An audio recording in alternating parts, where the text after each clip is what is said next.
క్రీస్తు యేసునందు దేవుని పిల్లలైన మీకందరికీ కృపయు సమాధానములు మెండుగా కలుగునుగాక.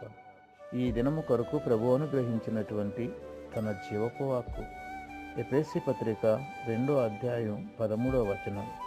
అయినను మునుపు దూరస్తులైన మీరు ఇప్పుడు క్రీస్తు యేసునందు క్రీస్తు రక్తం వలన సమీపస్థులై ఉన్నారు. క్రీస్తు శిలువ రక్తం వలన సమీపస్థులమై ఉన్నాము. పాపము అనేది మనలను దేవుని సన్నిధిలో నుండి దూరపరుస్తూ ఉంది. మన ఆత్మలను ఆయన నుండి దూరపరుస్తూ ఉంది. అతిక్రమము మరియు విరోధి పాపము యొక్క మరకను క్రీస్తు రక్తము తీసివేసింది. పాపం ఎడల మనకున్న ప్రేమ దేవుని నుండి దూరపరుస్తుంది.